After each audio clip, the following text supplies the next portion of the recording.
Okay, hi everyone. Just want to make sure, can you see my screen?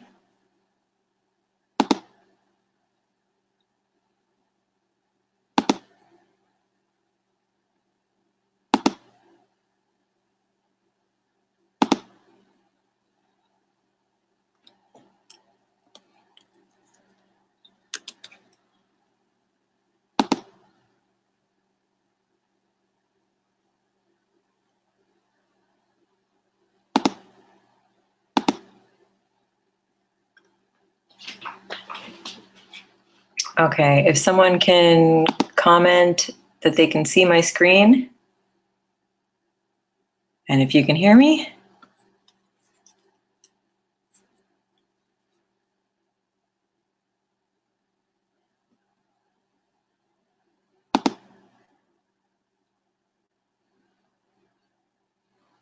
Okay, one moment. I'm just trying to fix it so that you can see my screen. For some reason, it says that I'm sharing with you my screen, but it's not working. Okay, now is that working? It should be.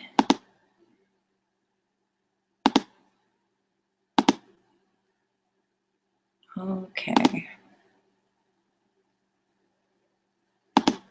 Let's just make sure. Sorry, I can't see any comments here to see if you can see my screen or not. And we'll just wait a few minutes anyhow to get a few more people signed in.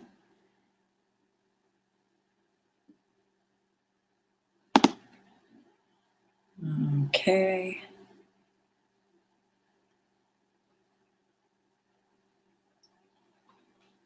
Okay, perfect. So it's working now. Great. Okay. So we're waiting for a few more people to sign in. We already have at least 25 of you, so that's great. There are about 150 of you registered, so I'll give a few more minutes for people to sign in. But in the meantime, here we go. We will start by telling you a little bit about myself. So of course, the topic of our webinar tonight is heart health, cardiovascular, and we'll be talking about science-based approaches, but natural science-based approaches, since my role at NutriChem is a registered holistic nutritionist.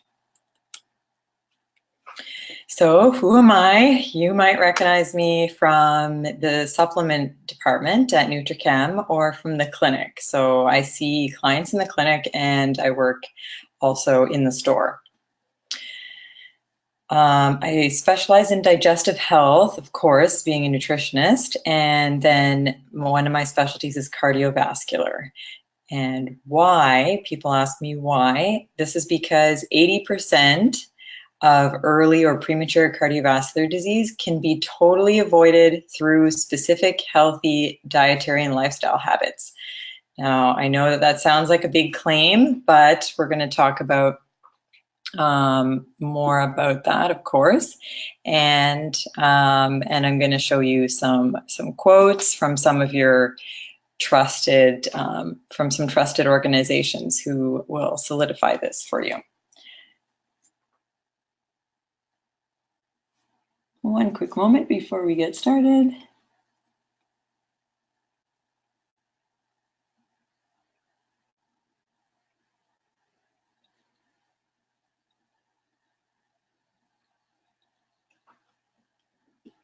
Okay. Okay. So first, a little quote from the Canadian Heart and Stroke Foundation, that prevention starts with knowing your risk. 9 in 10 Canadians have at least one risk factor for heart disease and stroke. Almost 80% of premature heart disease and stroke can be prevented through healthy lifestyle behaviors. That means habits like healthy eating, being active, living smoke-free can all have a huge impact on your health. And so that is from the Canadian Heart and Stroke Foundation. All right, so before we talk about what heart disease is, let's first talk about what heart health is. So having a healthy heart means having a healthy weight, healthy BMI, so meaning a healthy weight distribution, as well as a healthy distribution between muscle and fat. Healthy blood pressure. So not everyone will be a perfect 120/80. Some people are normally a little bit low, or their numbers are slightly off from that, but you want to be around that range, okay? Healthy fasting glucose. So basically that is healthy blood sugar management. And everyone's glucose tolerance can be a little bit different, but how you manage your sugar intake is really what sets you up for success. Okay, healthy levels of inflammation. So in our blood, we can measure inflammation. One of the markers is CRP, or high sensitivity CRP. That's just a measure of how much inflammation is in the body, and that can be measured in the blood. Then, of course, hot topic that everybody knows a bit about at least is healthy cholesterol levels. All right. What habits does a person have if they have low risk for cardiovascular disease? Or what habits could you have to help lower your risk? So eating real foods, real whole foods, not processed, without preservatives or added colors or added flavors, added sugar, just real food. It's as simple as that. Almost. We'll talk about more details later, but it's pretty much as simple as that. Real foods are full of fiber as well, which we'll talk more about. Of course, moderating alcohol, not only because of the alcohol content, but because of the sugar content in alcohol, has a huge effect on us as well. And we'll touch a little bit on smoking. Of course, exercise. And having an active lifestyle that gets you outside, which is part of managing stress appropriately. And we'll talk about exercise and stress at the end of the presentation.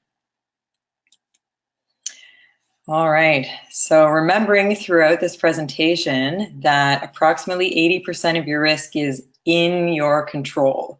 So genetic factors or other uncontrollable factors are the other 20%, okay? All right.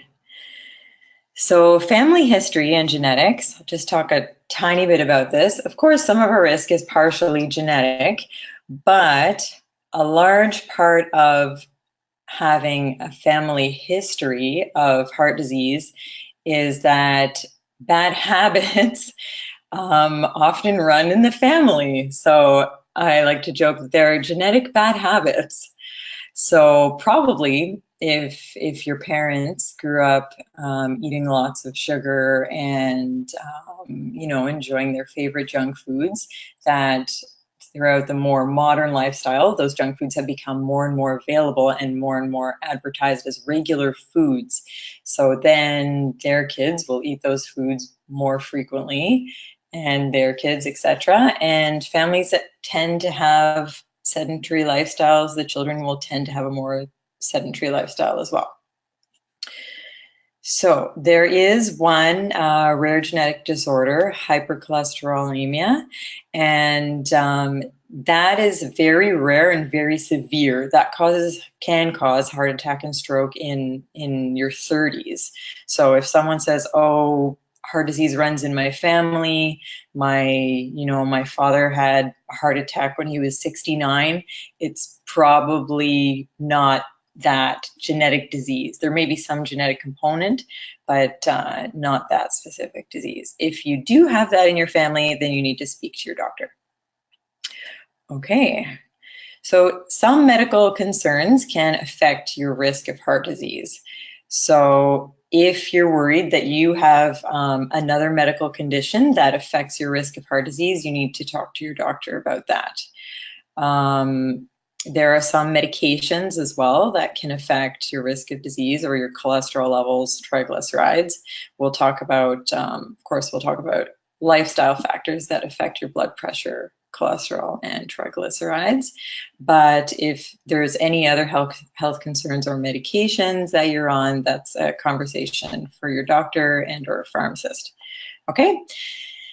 The information in this presentation is not a replacement for medical advice. So it is lifestyle and dietary guidance that is proven through research to help with manage your risk. But this presentation is for educational purposes only and is not a replacement for going to see your doctor. Okay, great. Let's get started. So cholesterol is one of my favorite topics because it's so misunderstood and it's so cool, actually. So cholesterol is necessary for life and for health. Cholesterol makes up every cell membrane in your body. It makes up your nervous system. It protects your nerves. It's essential for hormone production. We produce vitamin D. It's essential for that. Our gender hormones, cortisol, our stress hormone, and even cortisol is very important just for regulating our circadian rhythm. So helping us feel energetic during the day and then calming down at night. All right, so cholesterol plays a part in all of that.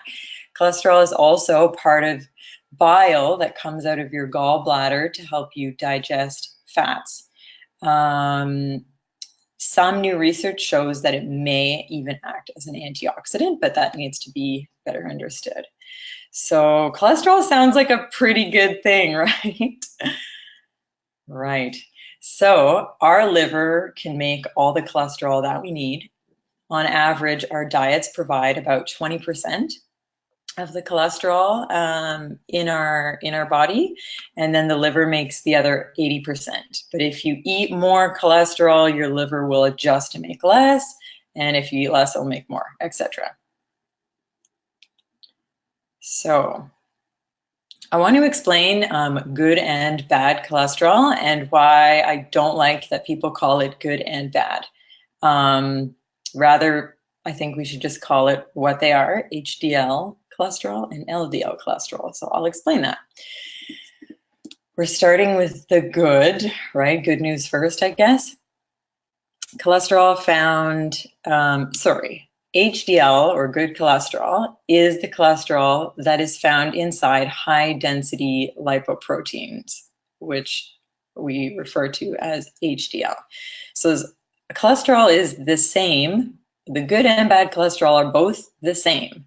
It's just that good cholesterol is inside, picture like a little boat, is inside of high-density lipoprotein, or HDL boat. So it carries cholesterol around the body. So when your doctor is measuring your good cholesterol, they're measuring how much cholesterol is inside of your HDL, or little high-density carriers. So these are considered good because when you exercise more, eat healthier, and have good stress management, HDL increases. HDL is responsible for carrying cholesterol back to the liver. So it goes around the body, finding the excess cholesterol and bringing it back to the liver, okay?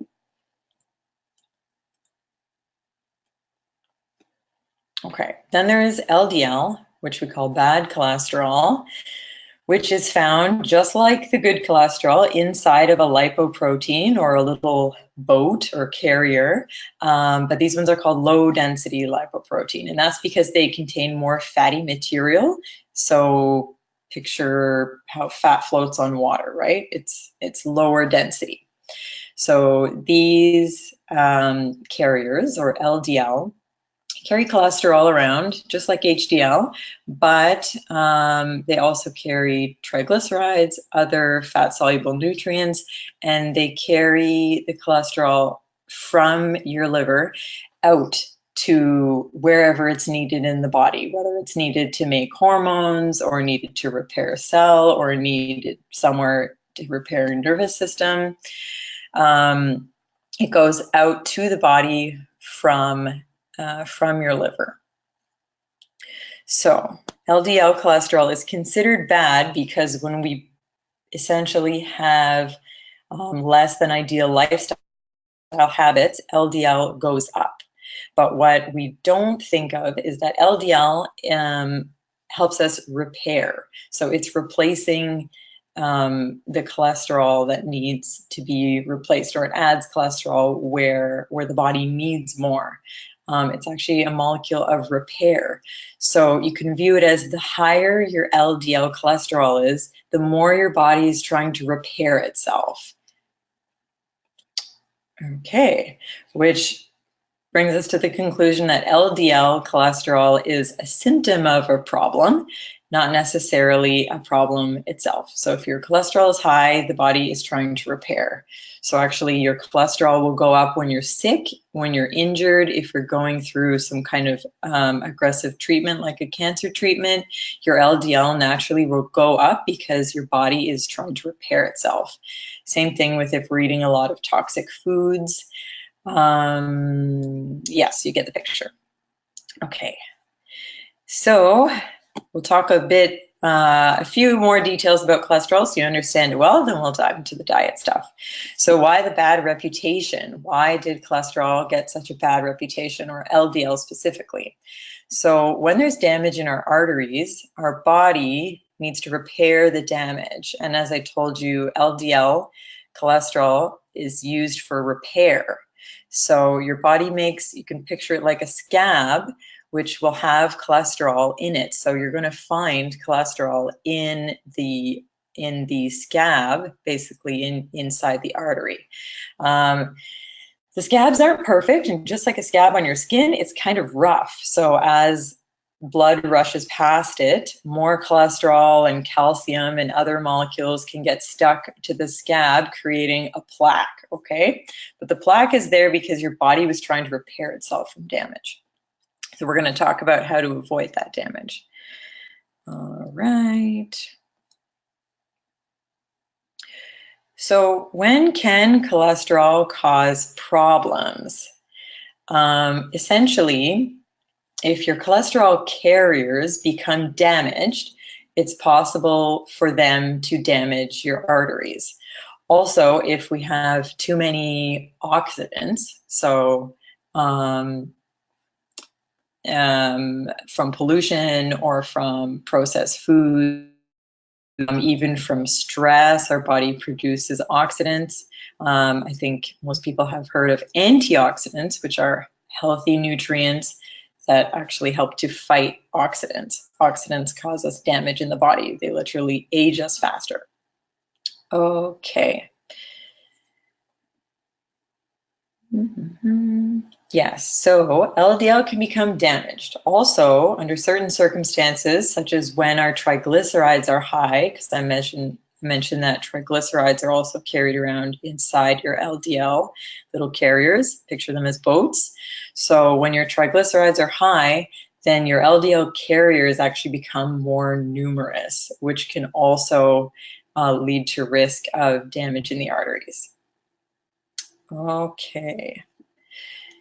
So you can picture your blood vessels like rivers, and picture your LDL particles as boats, and they carry cholesterol and they carry triglycerides and other things. And if your boat gets damaged, it might sink to the bottom of the river and scrape against the bottom, or if there are way too many boats, they might be scraping against the sides of the riverbank. Okay, I hope that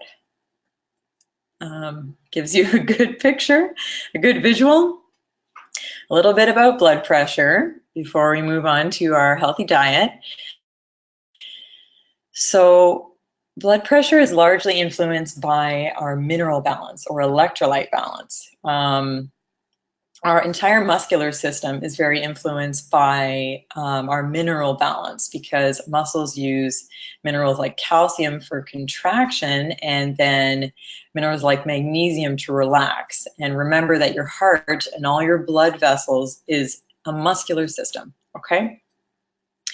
So when someone's blood pressure is high, they need to focus more on magnesium-rich foods, potassium-rich foods as well. Potassium can help with rhythm problems in the heart. It can also help with cramping in muscles, same thing as magnesium. And focusing on those foods, I listed a few there for you. But essentially getting your vegetables. Make sure you get enough vegetables in. The average serving of vegetable in North America is way too small. You can double or triple that on your plate. Okay. There was a little funny auto correct there under some benefit from supplementation. It should say mag glycinate, meaning magnesium glycinate, not mad glycinate. Okay. Also, blood sugar balancing is very important for our blood pressure. So we'll talk more later about avoiding added sugars. And then, of course, stress reduction. There are stress reduction techniques that are proven to lower your blood pressure, not only during the technique, but if you practice regularly, it lowers your blood pressure all the time. Okay, so what is the best way to prevent oxidative damage, which keep our blood vessels healthy? So we want to avoid damage in the blood vessels to keep them healthy. What is the best way to keep our LDL and HDL numbers at healthy levels? What is the best way to keep our triglycerides healthy and our blood pressure healthy? Three main things: nutrition, exercise, and stress reduction. Okay? So it's pretty simple, right? Real, unprocessed, and whole foods. Those are the foundations of actual nutrition, okay? So foods that are full of vitamins, minerals, fiber, super important, fatty acids, and amino acids. Real foods come with the cofactors for absorption. So minerals and vitamins and even fiber, protein, everything in real life is not found separately. It's bound to other nutrients and other molecules that help it absorb into the body and help our bodies use it. Okay? Real food is also less likely to cause inflammation and reaction or sensitivities. Of course, you can still be allergic to real food, but it's less likely to cause these irritating reactions that we're getting more and more commonly. Okay, so antioxidants. That is a huge group of nutrients. Of course, most people know that vitamin C is an antioxidant, and vitamin A and E. But also some minerals are antioxidants, like selenium and zinc. And there's a whole huge category of other compounds that act as antioxidants that aren't simple vitamin or minerals. But all of these are found without you even having to think about it in real food. So in your fruits, vegetables, nuts, seeds, even meats, fat, because remember there are fat-soluble antioxidants, fat-soluble vitamins as well. Fiber. So fiber is one of my favorite components of food. It's so cool. So real foods contain a mixture of different types of fiber.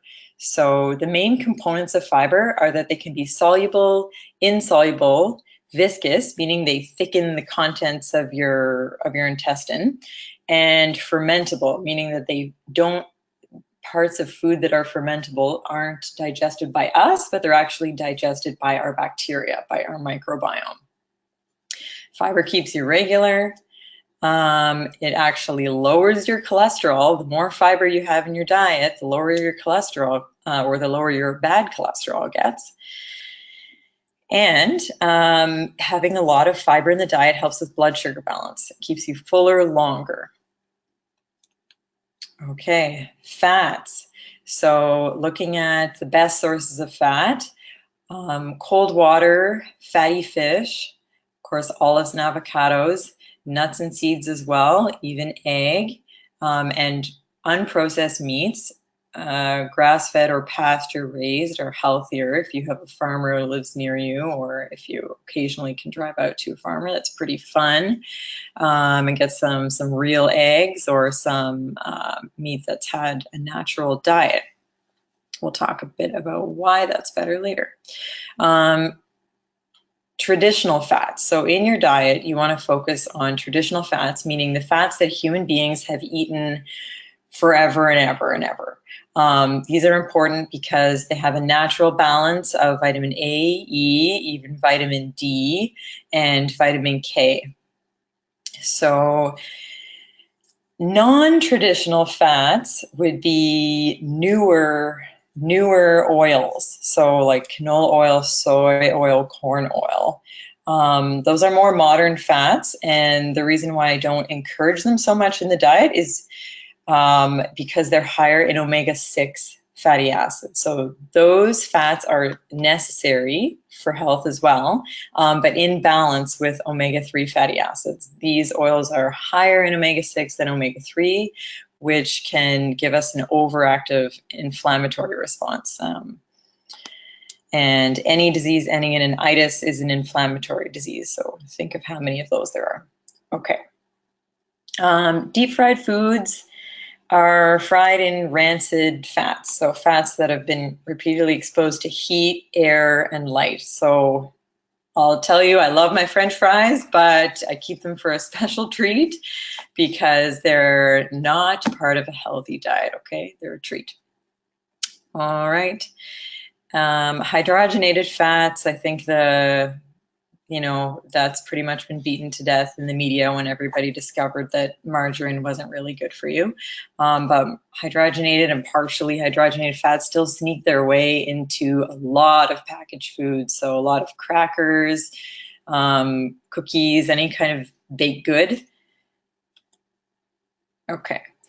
One of my favorite myths to debunk is vegetable oil. There's no such thing as vegetable oil. Vegetables are leaves and stems and roots. You've never seen in the store a celery oil or spinach oil or potato oil. It's not, and it doesn't exist.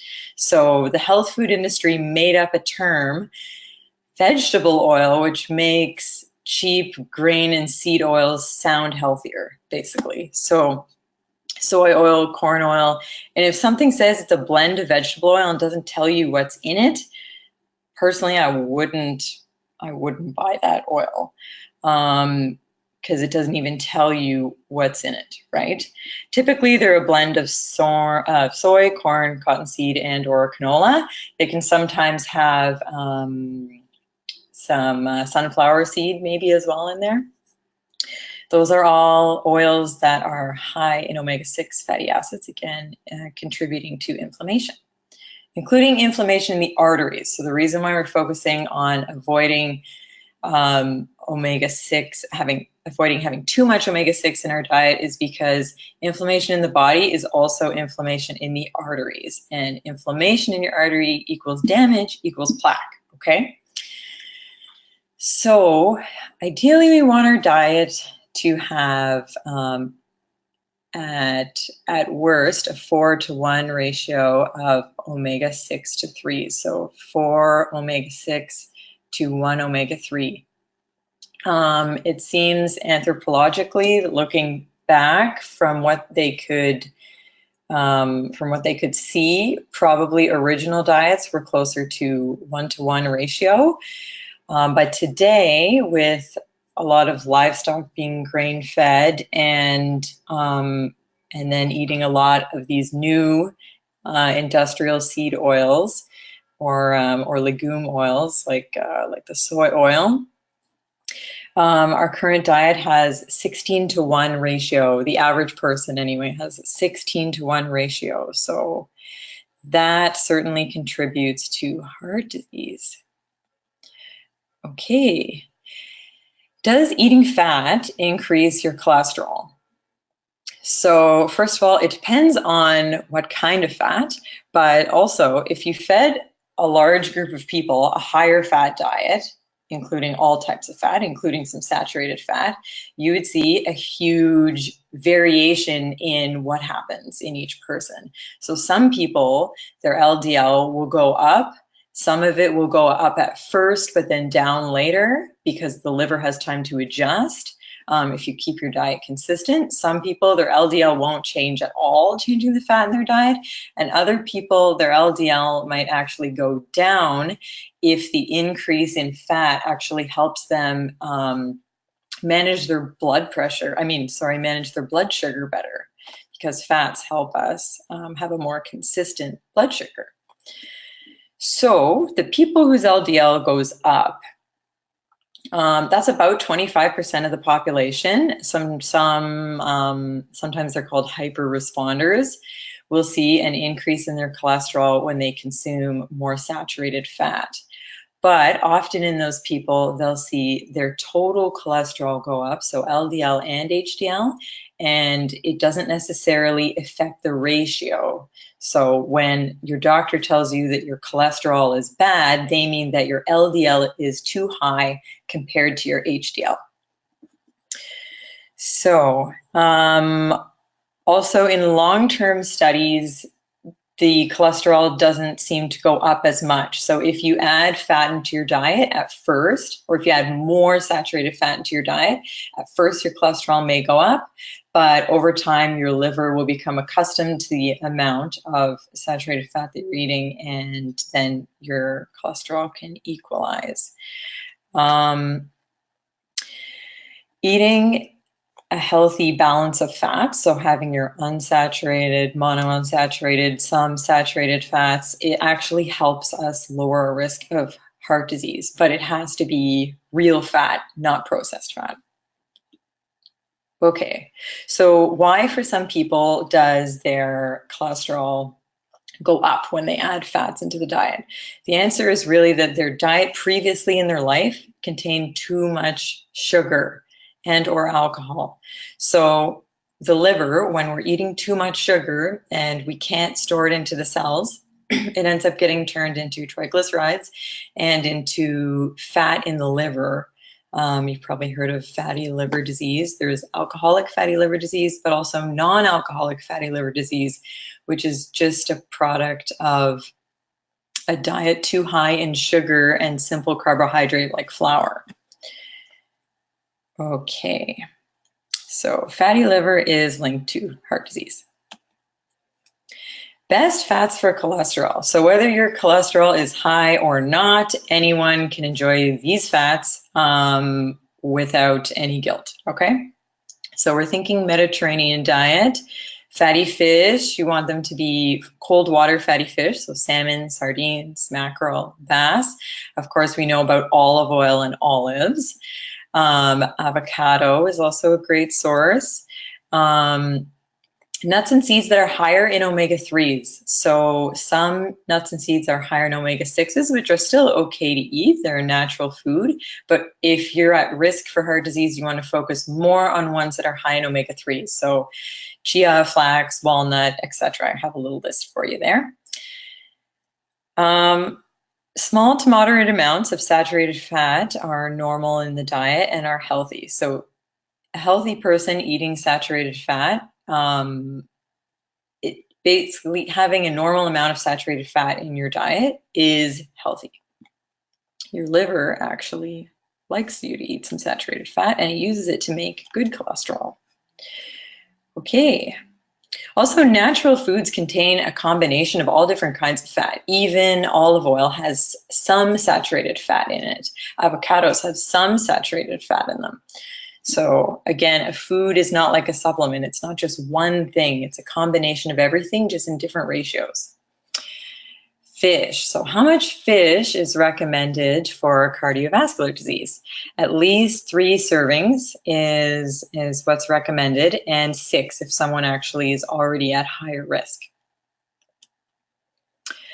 If you cannot eat fish for allergy or preference, you do want to include some algae in your diet and an algae oil supplement. So I put the name of a good one there that's actually potent enough to be effective, the NutriVeg. So this question's pretty common. If someone doesn't have seafood in their diet, they tend to increase their seed oils. And is that the same as fish oil? The short answer is no, it's not. They're still omega-3s, yes, but nut and seed oils have short-chain fatty acids. Fish and algae have long-chain fatty acids, and your body can convert only a super small amount of your short-chain fatty acids into your long-chain. And that's only if the person is not deficient in any of the nutrients needed for the conversion. Okay, vitamin D and vitamin K. Obviously, we've all heard about them being important for osteoporosis, for bone health. Vitamin D important for mood.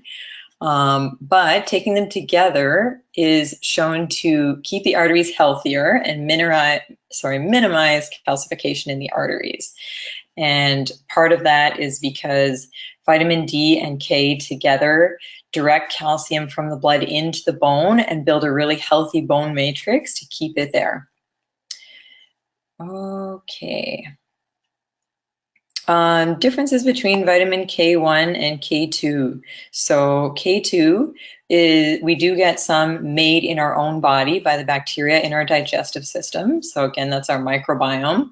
And then from fermented foods. So essentially introducing healthy bacteria into your body through naturally fermented foods. Now you want those foods to be unpasteurized so that bacteria hasn't been killed off. K1 is found in vegetables, essentially, leafy greens, but it doesn't play the same role in cardiovascular health as K2. What about eggs? Super controversial food, and the controversy continues even with new research. But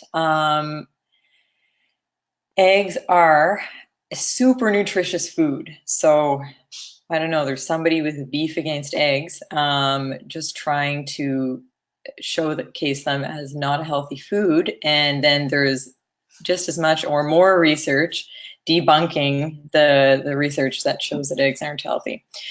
So eggs do contain some saturated fat and cholesterol, which hopefully you understand are part of a normal healthy diet. They also contain omega-3 fats. They also contain some important antioxidants, fat-soluble B vitamins like choline, which is very important for the liver and for avoiding non-alcoholic fatty liver disease or either type of fatty liver disease. You need to get enough choline in your diet, and eggs are the best source. There is a little bit of choline in some legumes and some vegetables, but a much smaller amount. Okay, it's also, I'm talking about the yolk here, sorry, when it says containing these nutrients are in the yolk. In the whites, there is a lot of protein and some minerals, but whites can be harder to digest and they're a little bit more allergenic. So it's kind of funny that the whole egg craze became egg whites. It should have been egg yolks only. Okay, so fat-free foods. There is, never a shortage of food in the grocery store or products in the grocery store that say, this is fat-free, it's good for your heart. But notice how many heart-healthy foods are actually fatty foods. Yeah, even if you just know the normal stuff, fish and olives, those are fatty foods. Your body needs fat, your brain needs fat, your nervous system needs fat, your cardiovascular system needs fat, everything does. Okay. If there's a processed food where they've removed the fat, they've replaced it with something else. Often they'll have some kind of emulsifying ingredient, some kind of ingredient to improve the texture, added starches and added sugar, because fat is also flavorful. So if you take the flavor out of something, now you're adding in sugar and salt to try to make up for that. And now this food becomes basically an obesity promoting food. So if it comes in a box and says fat-free, don't eat it. Okay. We'll talk a little bit about supplements, but they are never a replacement for a healthy diet. So picture somebody having a really healthy Mediterranean style diet, and they could still benefit in times of extra stress or in times when maybe their diet isn't as good as they'd like it to be from a little bit of supplementation. But if you're still eating hamburger helper and sugary cereal for breakfast, having your vitamin C isn't going to cancel that out. Okay, so for cardiovascular health, I'm sure most of you have heard that garlic is good for our cardiovascular health, for our circulation. There are a lot of really good studies done on the specific garlic extract called allicin that is sold by a brand called Allimax. Vitamin C is very good for maintaining the integrity and for helping to repair our arteries. So it's very helpful for conditions like hemorrhoids, which is an enlarged blood vessel. So very helpful for that. There's also an antioxidant blend called ACEs, which is vitamin A, vitamin C, vitamin E, selenium, and zinc. Again, two of the minerals that I told you that are antioxidants. Cod liver oil is the original supplement. It's the first supplement basically that humans invented. I'd be super curious to know who first put a bunch of cod livers in a barrel and let it go bad and then thought they would taste it and eat it for a long time and see what happened. But it's an amazing source of omega-3. It's basically the only natural vitamin D supplement, and it's a fat-soluble vitamin A supplement. If you ever hear about vitamin D toxicity or vitamin A toxicity, D and A protect toxicity from the other. So again, nature is smarter than we are. In cod liver oil or in cod liver, there's vitamin D3 and A in balance so that you can't have toxicity from either. Okay, of course, don't drink a whole bottle of cod liver oil at once. You gotta be reasonable. Vitamin D and K, as I mentioned, supplemental fiber. So if some people can benefit from fiber if they're prone to constipation, but also it helps us to lower our cholesterol. Can't believe I forgot the word cholesterol during my heart health webinar. Okay, coenzyme Q10 is a popular supplement, an important supplement for heart health, because if someone is already on a statin drug for lowering their cholesterol, or using red yeast rice, which acts very much like a statin, even though it's sold as a supplement, but it also lowers CoQ10. CoQ10 is a really important nutrient in our body that we make in our bodies that helps us with energy. But it gets lowered by statin and red yeast rice, and also people with naturally lower CoQ10 are more susceptible to heart disease. So recap, real food, rich in fiber, antioxidants, short chain omega-3 fatty acids, and long chain omega-3 fatty acids. Both of them are shown to have benefits to our heart health, but you need both. Okay, there are different dietary approaches. So there's a lot of good evidence for blood sugar balancing diets that are lower in certain types of carbohydrates. So I'm sure most of you have heard of the term paleo. Some people don't have to do strict paleo to get the benefit, but mostly the biggest thing is cutting out all the white sugar and white flour in our diets. For most people will be enough to make a difference. If you need a little bit more, you can shift closer towards paleo, removing more of the high glycemic index foods, because blood sugar balancing is very important, not only for avoiding type 2 diabetes, but for avoiding Alzheimer's, for avoiding heart disease, for helping balance our hormones and mood, everything. Mediterranean diet, of course. So the Mediterranean diet is high in vegetables and herbs. Herbs are really full of antioxidants and basically no calories. So add tons of herbs to your food. Super healthy.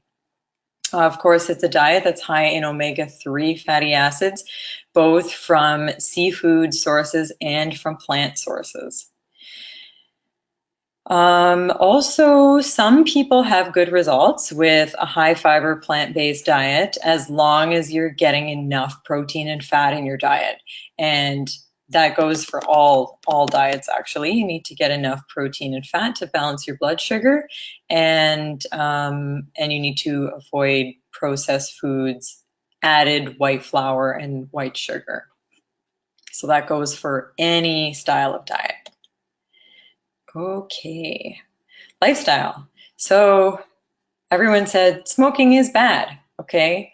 But smoking was responsible for almost half of the deaths caused by coronary artery disease for people under the age of 45. So that's pretty scary if you get coronary artery disease under the age of 45. I won't go into that too much more, but of course, adding toxins into your body means adding oxidation. Oxidation equals damage, which equals plaque in the arteries. Okay, hormones. For women, osteoporosis and cardiovascular disease are super influenced by our hormones. I won't get into that too much here, but at our work, we have a fabulous clinical pharmacist named Grace Meehan, and you can see her by appointment because she is a certified menopause practitioner, certified by NAMS, N-A-M-S. You can look it up online.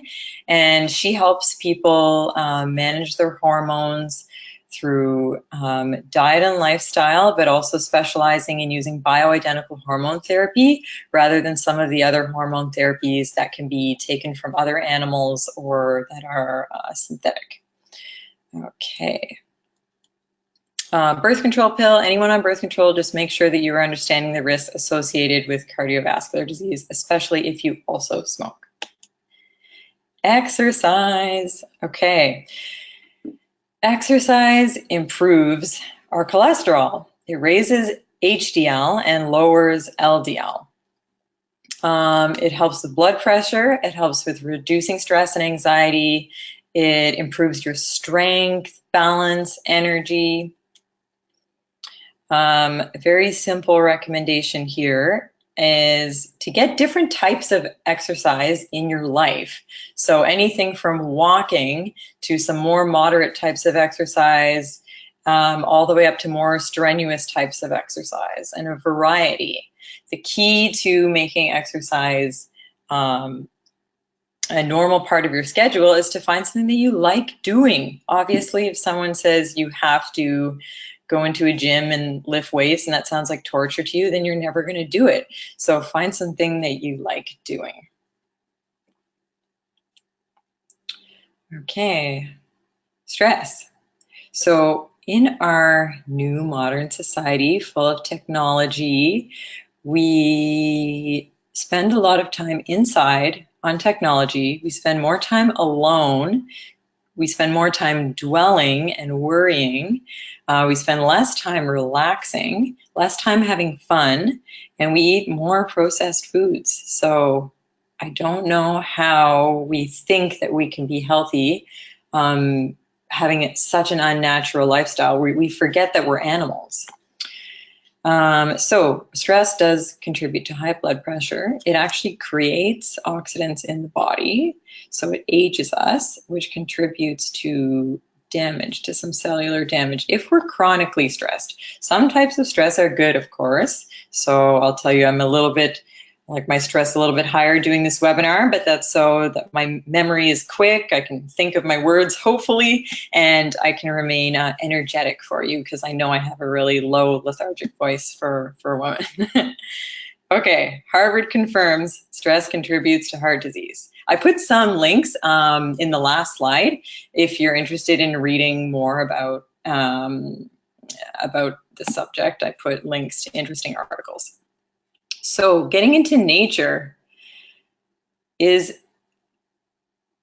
I don't know how else to say that we are animals and we weren't, now we're born into, hospitals filled with recycled air and concrete walls, but that's not the way we were naturally, that we were supposed to come into this world, right? We are animals, so we should be spending time outside.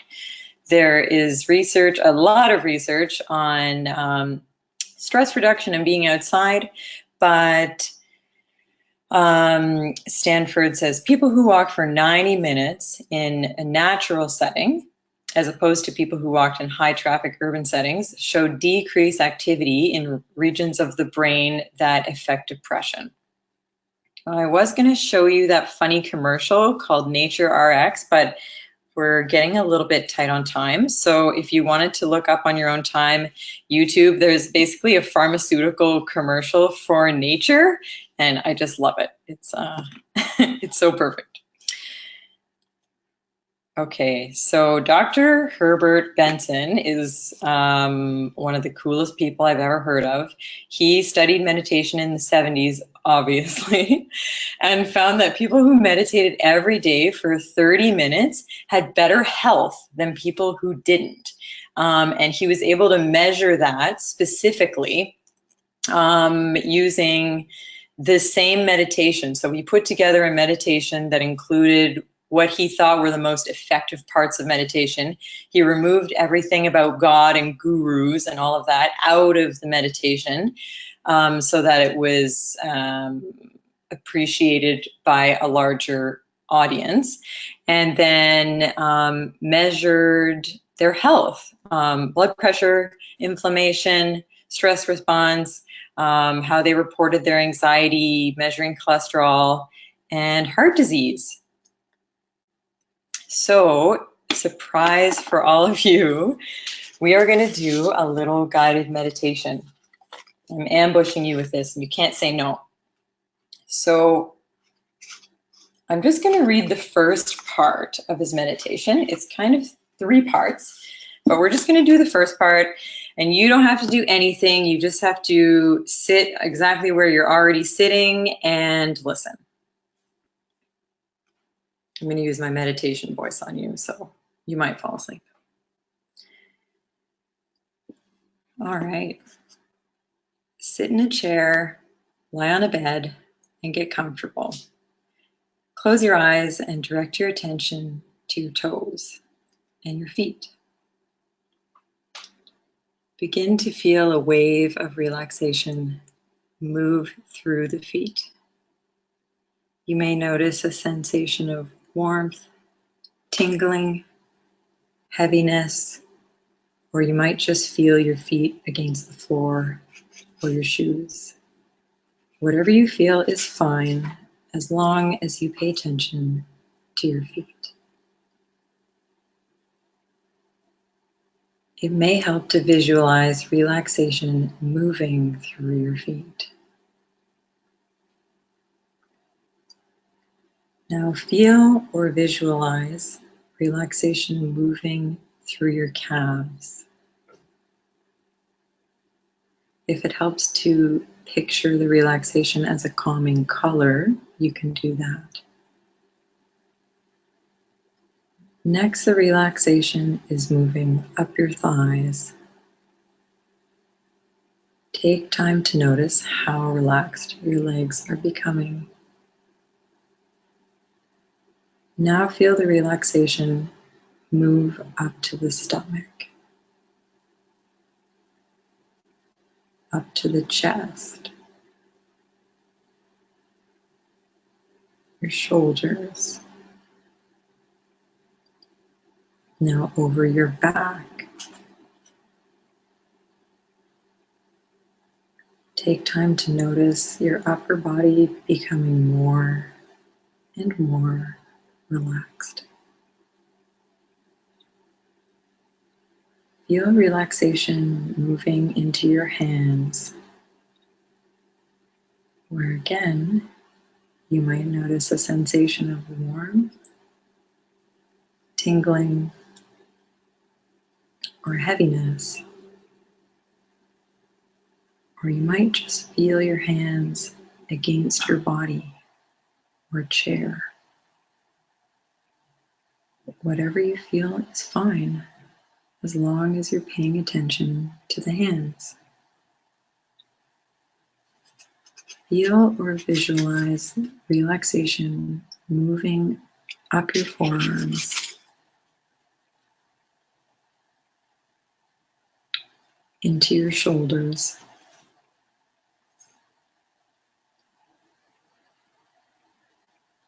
up your neck, into your jaw,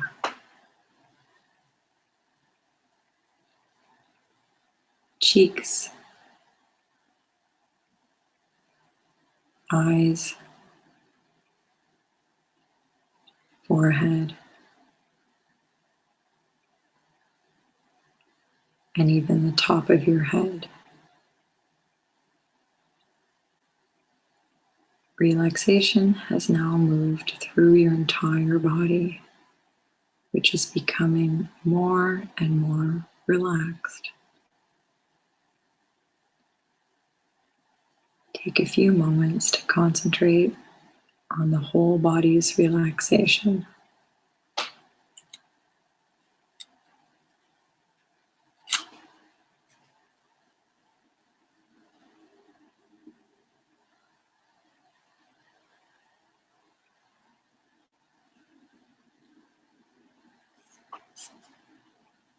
Now slowly open your eyes. Wiggle your fingers and your toes. Because we're doing a webinar and we have to get going. But I hope that that mini part of the meditation gave you an idea.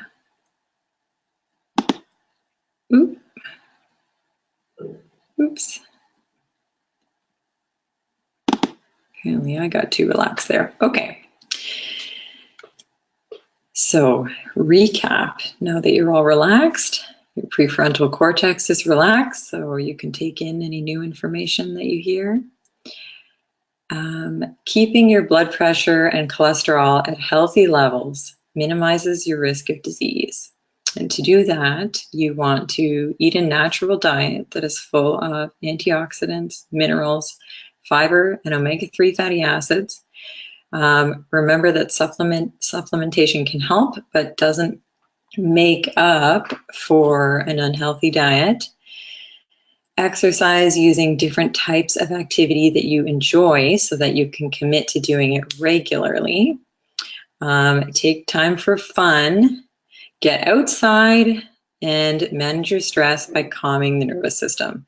So that meditation, any meditation that allows you to focus on the body's feelings is effective. Anything where you're picturing yourself in a safe place, or even just paying attention to the breath, and then your mind will wander. That's totally normal. Just when you notice that it's wandered, you bring your attention back to the sensation in the body. And you try to pay attention to the most subtle sensations rather than to all the larger sensations that are constantly trying to get our attention. Okay, so my passion for cholesterol has led me to put together a cholesterol action plan. So this is a nutrition program. It's a 1-month program. You'll get an hour and a half in person of me at least. If you want more, you can add that on afterwards. I do meal planning with you for a month. So you get a recipe book and a month worth of meal plan. An ebook on cardiovascular health, giving you a lot of similar information to what I gave you here. And science-based exercise and stress reduction guidance. If this interests you, you can contact our clinic. The information is there. Okay, I have a little testimonial.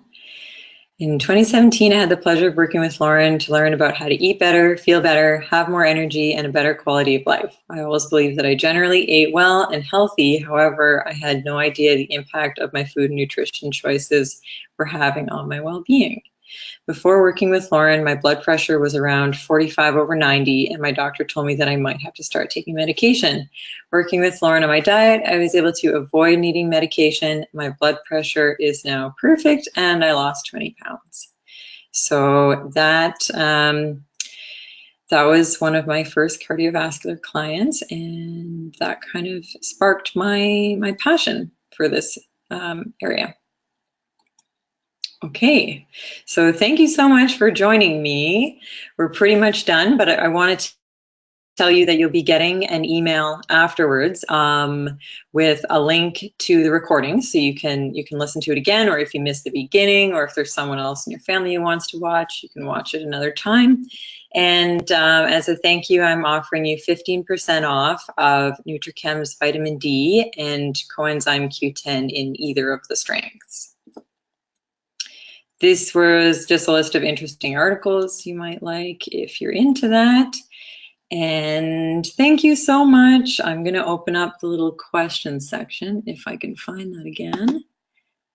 And here.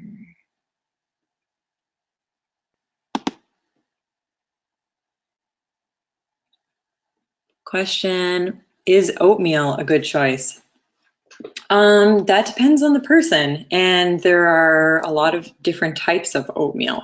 So I know oats are, oats in the store will often have a little heart health check on them. But if it's in one of those little oatmeal packets that comes with, cinnamon sugar flavoring, and so there's added sugar and whatever else, some artificial flavoring, I'd say that that's not a good choice. But oats, in terms of grain, is a good choice. It's a gluten-free grain, so it's less inflammatory for most people. There's different levels of how processed the oats are. So the least processed would be steel cut, but you're going to have to take time to cook those. It takes about a half an hour. From there, you have everything from your steel cut to rolled oats to quick oats. So quick oats are super convenient. They don't have anything added, but they are more broken down already, which means they're quicker to digest and quicker to spike your blood sugar. So it depends, because each person's tolerance to how much carbohydrate, how much simple carbohydrate they can take at one time is different. If you want to have some oatmeal, but you want to make sure your blood sugar stays really balanced, you can add some nut butter in there or add a little bit of healthy fat that will help it metabolize even more slowly. Okay, I hope that answers your question. Or you could add also another good source of fiber like chia. You can see when you put chia in water, it turns a little bit gelatinous. That's what I was saying, viscous. So chia is a nice viscous seed. Once it's absorbed water, that can help you absorb or metabolize your food more slowly, so that the sugar goes into your bloodstream more slowly. Okay, I'm trying to see if there are more questions, but sometimes they don't load. Oh, okay. Our fruit juice is okay. Fruit juice not from concentrate can be full of antioxidants, and some people have their own juicers, but you've still removed all the fiber. So it does spike your blood sugar. Some people who naturally have good blood sugar management can tolerate normal amounts of fruit juice. But if somebody's pre-diabetic or prone to hyper and hypoglycemia, I would say that it's better to not drink juice. Just if you're going to have a fruit, just have a whole fruit. Or if you want your water to taste more like something, you can put a small amount of juice in it. Or lemon, or make teas, and you can have cold teas and hot teas. There's a comment that says thanks from Sonia. Thank you as well. Are there any other questions? Oh yeah, there's a couple. Do I have a blog that people can follow for nutrition related content? Not yet. I do post a little bit on the Nutrichem blog, and there's a little bit of heart healthy content there. I also, we have a Nutrichem nutrition group that you can ask to join. We don't talk about just heart health there, but I contribute to some of the content there as well. And then I do have my own Facebook page called Food with Lauren. So that's something that I do on my own, but I talk a lot about what I do with NutriChem on that page. Is it beneficial to avoid wheat and wheat products for heart health? That again is very individual. So if somebody has more trouble managing blood sugar, it's beneficial to have a little bit less grain. And the grain that you have should be whole grain. The problem with wheat, aside all the hype about gluten, but the problem with wheat that I have is that in our society, almost all of the wheat that we eat is in a bleached white flour, which is not a healthy ingredient. For many people, it bothers their immune system. Their body actually doesn't recognize it as a normal food. So I don't know if you can find maybe a more natural wheat flour at a health food store.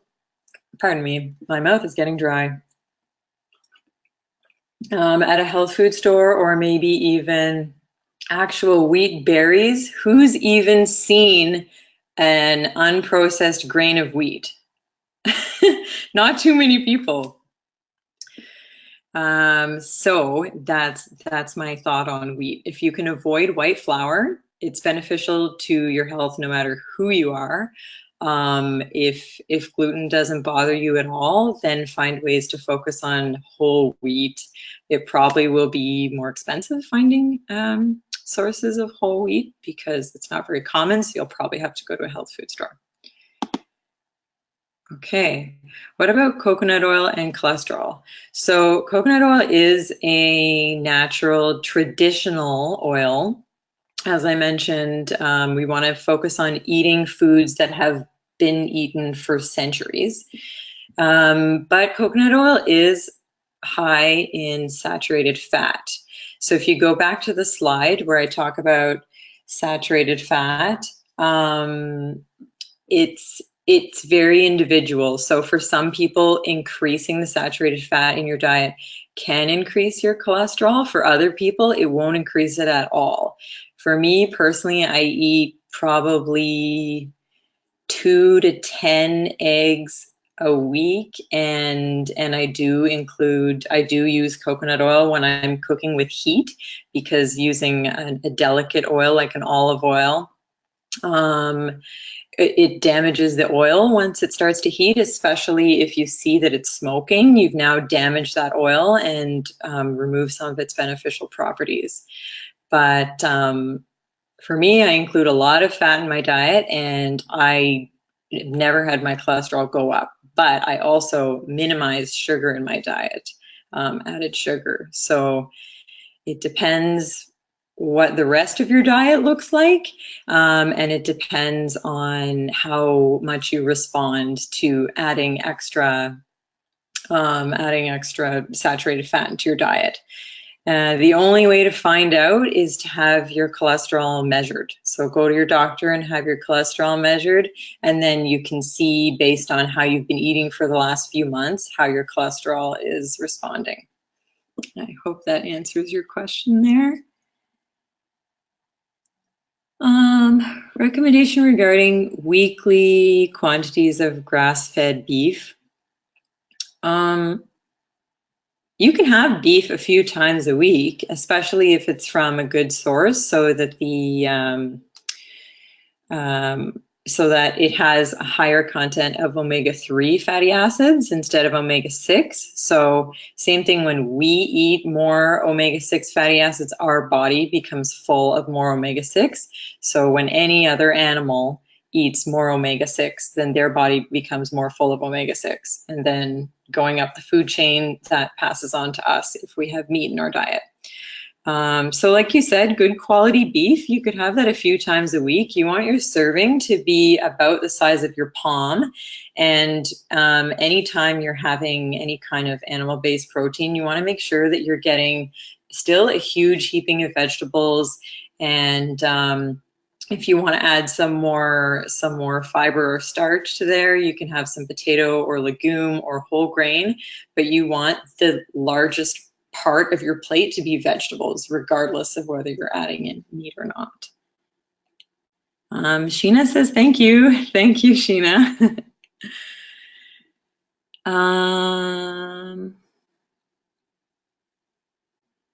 Egg yolks containing arachidonic acid. So that would be an inflammatory type of fatty acid. So it's kind of the same thing with meat.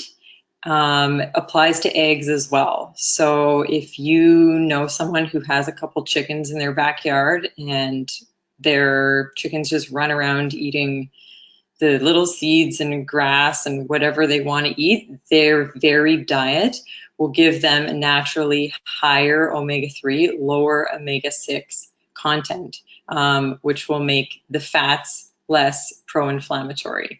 If you're buying the normal grocery store egg, it's possible that they are more inflammatory. Some of the eggs are omega-3 enriched and they advertise themselves that way, but a lot of those, the feed for those chickens is still normal, possibly processed feed that's higher in grain than maybe a chicken would normally eat, but they've added in some omega-3 oils into their diet so that their eggs are a better source of omega-3s. So I don't like to make people too scared to, you know, go to the grocery store and pick up whatever fits into their diet. Either way, eating real food is always better than eating something powdered or processed in a box. But if you know someone who produces their own eggs, or if you're getting more into nutrition and you want to find a local chicken farm, there's a ton of resources online. You just look up organic farms in Chelsea or in the Ottawa area, and you can find a lot of good resources there.